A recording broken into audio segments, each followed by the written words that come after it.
Hello dear students, welcome to our channel BM Maths Corner। पिछले lecture में हमने 12th standard का mathematics part 1 का पहला यूनिट मैथमेटिकल लॉजिक उसकी एक्सरसाइज 1.2 का question number 1 how to construct the truth table ये सॉल्व किया था। आज के इस लेक्चर में हम लॉजिकल इक्विवेलेंस के प्रॉब्लम सॉल्व करने वाले। सो प्लीज हियर सबसे पहले हम ये देखते हैं what is mean by logical equivalence. Two or more statements are said to be logically equivalent if they have same truth values. दो या दो से ज़्यादा स्टेटमेंट्स लॉजिकली इक्वल तभी हो सकते हैं जब उनके ट्रूथ वैल्यूज एक जैसे हों। एक्सरसाइज 1.2 का क्वेश्चन नंबर 2 है using truth tables prove the following logical equivalence. यानी यहाँ पर भी हमको जो रिजल्ट्स ये प्रूव करना है उसमें ट्रूथ टेबल प्रिपेयर करना होगा। तो आइए देखते हैं question number 1 negation P and Q is equivalent to P और Q and negation P। यहाँ पर हमको LHS is equal to RHS इस तरह से प्रूव करना होगा। सबसे पहले हमको यहाँ पर मेन स्टेटमेंट्स यानी स्टेटमेंट P और स्टेटमेंट Q लेना होगा। तो पहले कॉलम में आएगा स्टेटमेंट P, सेकंड कॉलम में आएगा स्टेटमेंट Q। उसके बाद में किसी का यहाँ पर निगेशन है क्या? हाँ, स्टेटमेंट P का निगेशन लेना होगा। नेक्स्ट, अब देखिए, अब स्टेटमेंट P लिया है मैंने, स्टेटमेंट Q लिया है, उसके बाद P का निगेशन था तो निगेशन P लिया है मैंने। अब आइए लेफ्ट हैंड साइड में जो स्टेटमेंट दिया हुआ है निगेशन P एंड Q, तो देखिए निगेशन P एंड Q इस तरह से लेना होगा। सिमिलरली अब आते हैं राइट हैंड साइड में। राइट हैंड साइड में ये कंप्लीट स्टेटमेंट हमको अभी नहीं लेना है। पहले हमको क्या करना है, ये जो ब्रैकेट में कंपाउंड स्टेटमेंट है P और Q उसको लेना है P और Q, और उसके बाद लास्ट में आपको कंप्लीट राइट हैंड साइड लेना होगा यानी P और Q एंड निगेशन P इस तरह से। अब देखिए जिस तरह हमने क्वेश्चन नंबर 1 देखा how to prepare the truth table, उसमें हम स्टेटमेंट P के ट्रूथ वैल्यू क्या लेते थे, 2 ट्रू और 2 फॉल्स इस तरह से। Q के ट्रूथ वैल्यूज आएंगे अल्टरनेट ट्रू फॉल्स इस तरह से। अब P का निगेशन लेना है यानी स्टेटमेंट P है जो फर्स्ट कॉलम में है, इसके अपोजिट ट्रूथ वैल्यूज आपको थर्ड कॉलम में लिखना होगा। पहले 2 ट्रू है तो यहाँ पर ये ट्रूथ वैल्यूज आएंगे फॉल्स, फिर दूसरे 2 फॉल्स है तो यहाँ पर हमको लेना होगा ट्रू इस तरह से। उसके बाद कॉलम नंबर 4 में देखिए negation P means third column, Q means second column, और उसमें कनेक्टिव क्या है, एंड है। एंड कनेक्टिव में हमने क्या स्टडी किया था, अगर दोनों स्टेटमेंट ट्रू आते हैं TT तो जो है उसका कंजंक्शन भी क्या आता है, T आता है। देखिए थर्ड और सेकंड कॉलम में TT रहा तो हमको T लिखना है, नहीं है, सेकंड रो में भी नहीं है। देखिए TT थर्ड रो में है तो ये T हो जाएगा, और फोर्थ रो में भी नहीं है तो अदरवाइज हमको क्या लेना है, फॉल्स लेना है। यानी अगर अदरवाइज का मीनिंग क्या होता है, अगर TT नहीं है तो in remaining cases we can write the truth value false. अब P और Q, P means first column, Q means second column, यहाँ पे कनेक्टिव और है। और मीन्स डिसजंक्शन के टेबल में हमने क्या स्टडी किया, दोनों स्टेटमेंट अगर फॉल्स है तो फॉल्स आएगा उसका डिसजंक्शन। देखिए FF है क्या, पहली रो में नहीं है, सेकंड रो में FF है क्या, नहीं है, थर्ड रो में नहीं है, फोर्थ रो में FF है तो ये FF रहा तो F आएगा। अदरवाइज हमको क्या लेना है, ट्रू लेना है। नेक्स्ट देखिए P और Q कौन से कॉलम में है, फिफ्थ कॉलम में है। निगेशन P थर्ड कॉलम में। तो अब हमको पहले ये फिफ्थ कॉलम देखना है और उसके बाद में थर्ड कॉलम देखना है। कनेक्टिव फिर एंड है, टी टी रहा तो टी होता है, तो दोनों कॉलम्स में हम टी टी कौन सी रो में है वो सर्च करेंगे।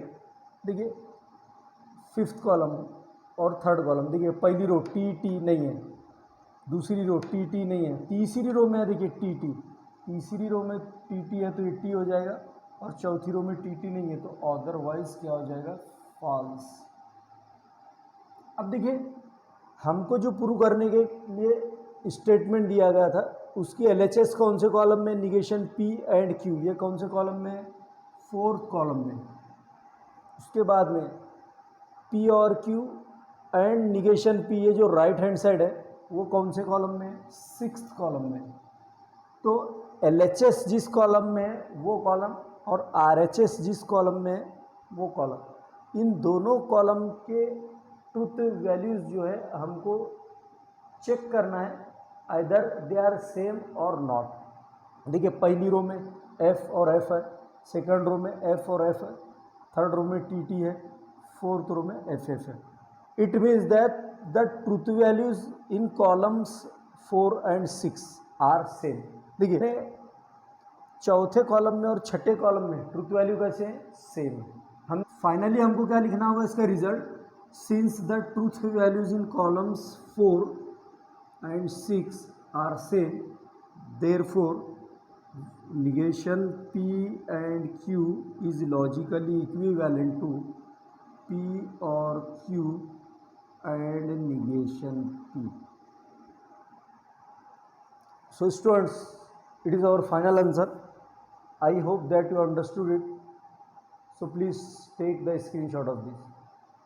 So students, please see here, it is our question number 2. P implies Q implies P is equivalent to negation P implies Q.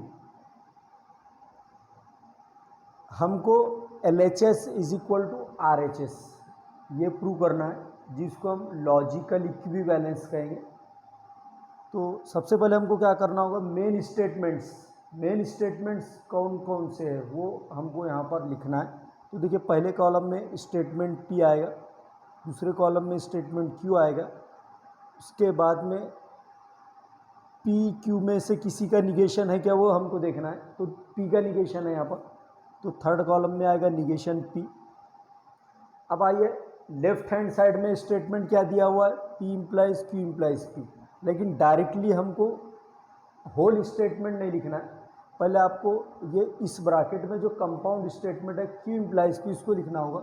ये देखिए फोर्थ कॉलम में आएगा Q implies P, fifth column में आपको कंप्लीट लेफ्ट हैंड साइड लेना है, P implies Q implies P।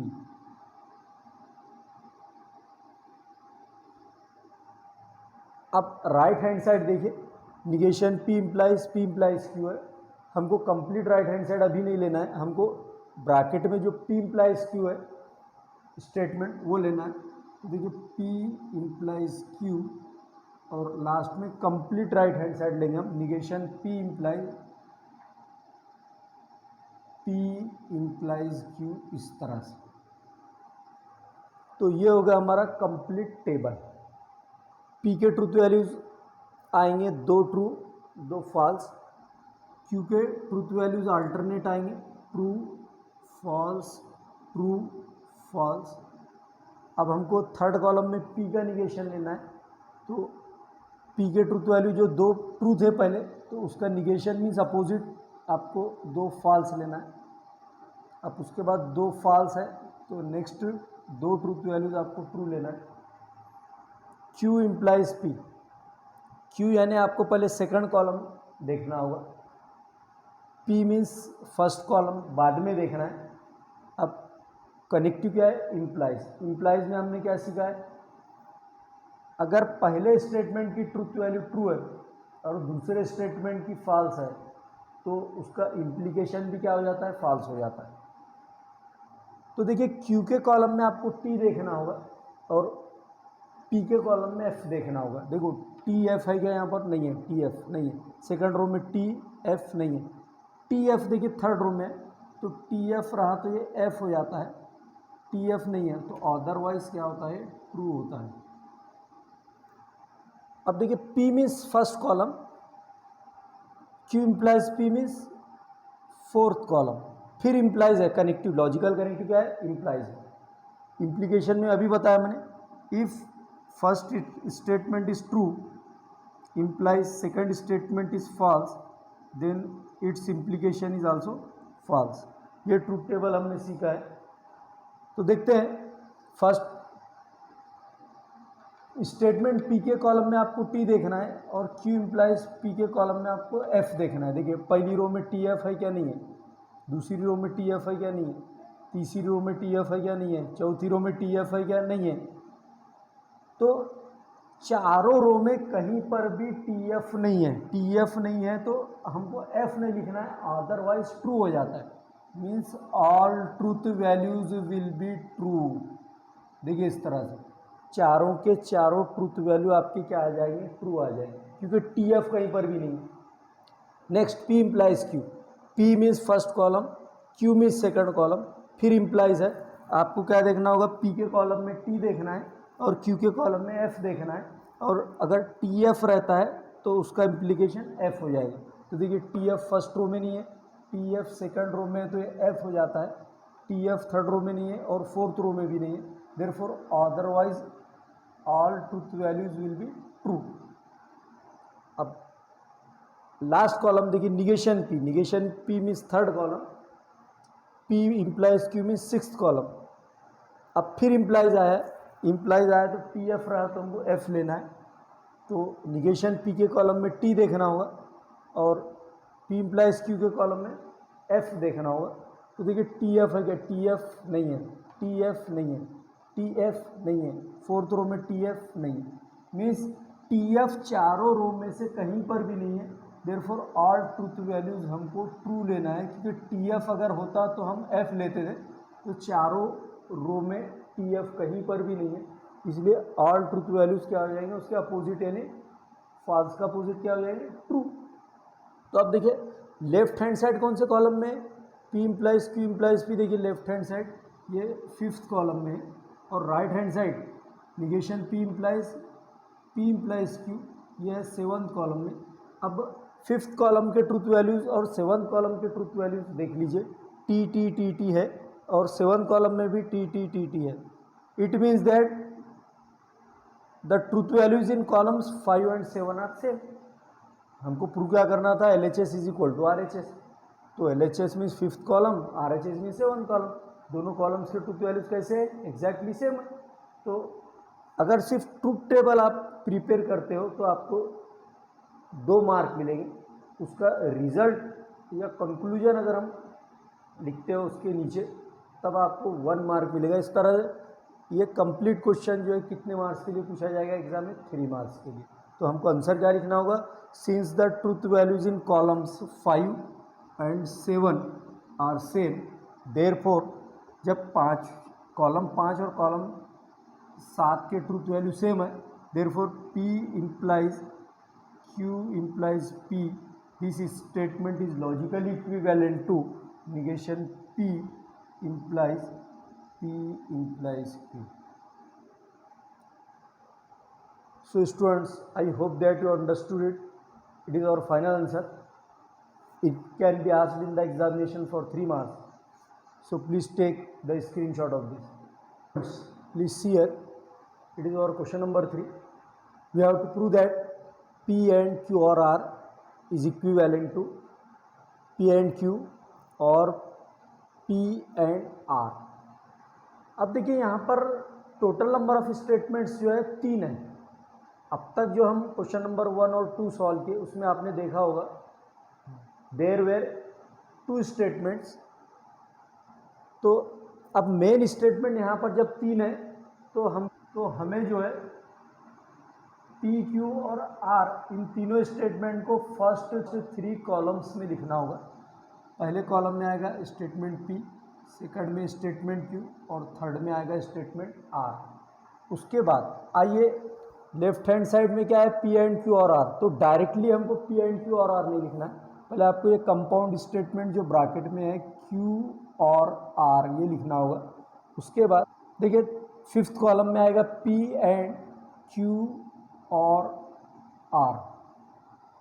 अब देखिए राइट हैंड साइड है P and Q or P and are, तो हम क्या करेंगे, पहले सिक्स कॉलम में लेंगे P and Q, seventh column में लेंगे पी एंड आर, और थर्ड कॉलम में इन दोनों को और से जोड़ना है, P and Q or P and are, इस तरह 8 कॉलम से यहाँ पर आएंगे। अब देखिए क्यू और आर तीन स्टेटमेंट दिए गए हों तो हमको हर कॉलम में 8 ट्रूथ वैल्यूज लेना है। अब 8 ट्रूथ वैल्यूज किस तरह से लेना है, पी के कॉलम में 4 ट्रू और 4 फॉल्स लेना है। देखिए 4 true, T T T T, F F F F. Q के कॉलम में दो दो अल्टरनेट लेना है, 2 ट्रू 2 फॉल्स। देखिए टी टी एफ एफ, फिर 2 ट्रू और 2 false, like this. Next R के कॉलम में हमें एक एक अल्टरनेट वैल्यू लेना है, ट्रूथ वैल्यू, टी एफ, इस तरह से T F T F T F T F. अब यहाँ पर क्या है, क्यू और आर, क्यू के कॉलम में और आर के कॉलम में लॉजिकल कनेक्टिव है और में हमने क्या स्टडी किया है, अगर दोनों स्टेटमेंट फॉल्स होते हैं तो उसका डिसजंक्शन भी क्या आएगा, फॉल्स आएगा। एफ एफ रहा तो एफ।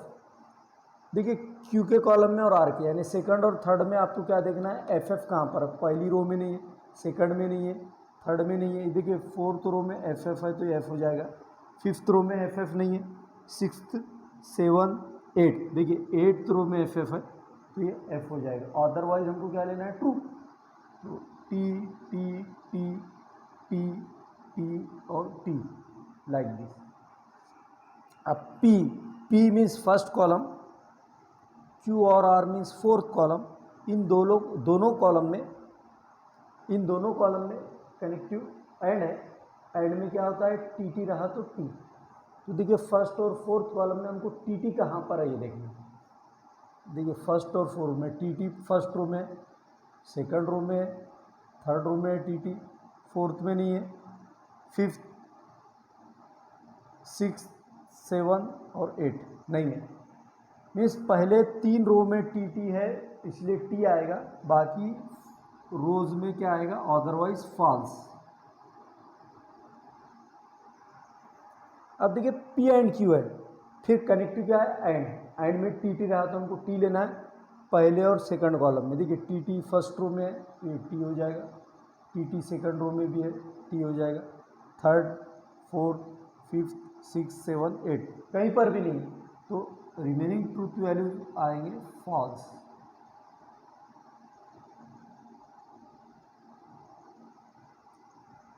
अब पी एंड आर, फिर कनेक्टिव क्या है, एंड है, फिर टी टी रहा तो टी आएगा। लेकिन यहाँ पर पी और क्यू यानी फर्स्ट और सेकंड कॉलम था, अब यहाँ पर पी एंड आर है, यानी फर्स्ट कॉलम और थर्ड कॉलम में हमको टी टी रहा तो टी लिखना है, फर्स्ट और थर्ड कॉलम। देखिए फर्स्ट और थर्ड में टी टी रहा तो फिर टी हो गए, सेकंड रो में नहीं है, थर्ड रो में फिर टी टी है, टी हो जाएगा, फोर्थ रो नहीं है T T, fifth row six seven और एट। मीन्स रिमेनिंग रोज में टी टी नहीं है इसलिए हम टी टी रहा तो टी जो ले रहे थे, अब टी टी नहीं है इसलिए रिमेनिंग ट्रूथ वैल्यूज क्या हो जाएंगे, फॉल्स हो जाएंगे। F F F F F और ये एफ। अब देखिए पी एंड क्यू यानी सिक्स्थ कॉलम और P and R mean seventh column, दोनों में कनेक्टिव क्या है, और एफ एफ रहा तो एफ लिखना है, अदरवाइज ट्रू। तो फर्स्ट रो में एफ एफ नहीं है, सेकंड में नहीं है, थर्ड में नहीं है, फोर्थ में एफ एफ है, देखिए एफ एफ रहा तो एफ हो जाएगा, फिफ्थ में एफ एफ रहा तो फिर एफ हो जाएगा, सिक्स्थ रो में एफ एफ है एफ, सेवन्थ रो में एफ एफ है एफ हो जाएगा, 8th रो में एफ एफ है, एफ हो जाएगा। अदरवाइज क्या हो जाएंगे, ट्रू, क्योंकि एफ एफ नहीं है, तो ये अदरवाइज ट्रू। तो देखिए P and Q or are, ये जो लेफ्ट हैंड साइड में जो स्टेटमेंट है कंपाउंड स्टेटमेंट, वो किस कॉलम में है, 5th कॉलम में। देखिए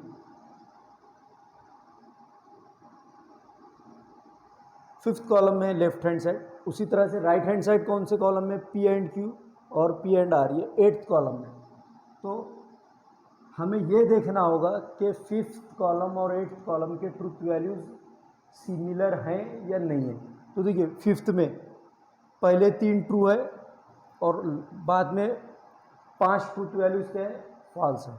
उसी तरह 8th कॉलम में देखिए पहले 3 ट्रू है, फिर बाकी सब ट्रुथ वैल्यूज क्या है, फॉल्स है।